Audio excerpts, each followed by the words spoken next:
வணக்கம்ங்க. மீன் குழம்பு எப்படி பண்ணுறதுன்னு பார்க்கலாம். மீன் குழம்பு எல்லாருக்குமே ரொம்ப பிடிக்கும். அது எப்படி பண்ணுறதுன்னு பார்க்கலாம்.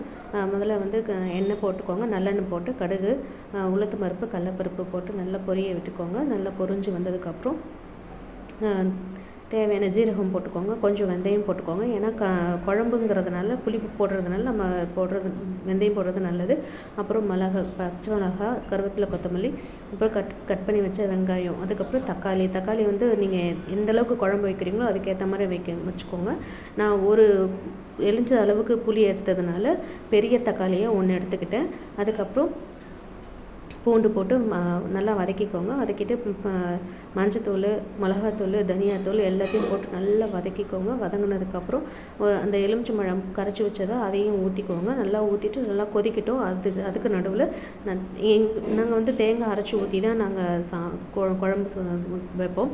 அது வந்து நல்லா டேஸ்ட்டாக இருக்கும். அதுக்காக தான் தேங்காய், பொட்டுக்கடலை, கொஞ்சம் கசகசா, அப்புறம் வதக்கினா வெங்காயமும் பூண்டும் அது போட்டு நல்லா அரைச்சி எடுத்துகிட்டு இதில் இந்த ஸ்டேஜில் நம்ம ஊற்றினோம்னா அந்த அரைச்ச விழுதை இதில் போட்டுக்கணும். போட்டு நல்லா கலந்து வச்சுட்டு தேவையான அளவுக்கு தண்ணி ஊற்றிடணும். நல்லா தண்ணி ஊற்றிட்டு கொஞ்சம் கொதிக்கட்டும்னு விட்டுடணும். நல்லா கொதித்து கெட்டி பதம் வரணும். இந்த மாதிரி ஊற்றிட்டு நல்லா கெட்டி பதம் வரணும். நீங்கள் டேஸ்ட் பார்த்தீங்கன்னா புளிக்குழம்பு டேஸ்ட்டு வரும். அந்த டைமில் நீங்கள் என்ன பண்ணுறீங்கன்னா கெட்டியானதுக்கப்புறம் சிம்மில் வச்சுட்டு இந்த ஸ்டேஜில் தான் இது பாருங்கள். இந்த ஸ்டேஜில் கெட்டியாகிடுச்சு. இந்த ஸ்டேஜில் நீங்கள் வாஷ் பண்ணி வச்ச மீனை போட்டு நல்லா கலந்து விட்டு ரொம்ப கலர வேண்டாம், லைட்டாக இது பண்ணிவிட்டு அதுக்கப்புறம் மூடி வச்சுடுங்க.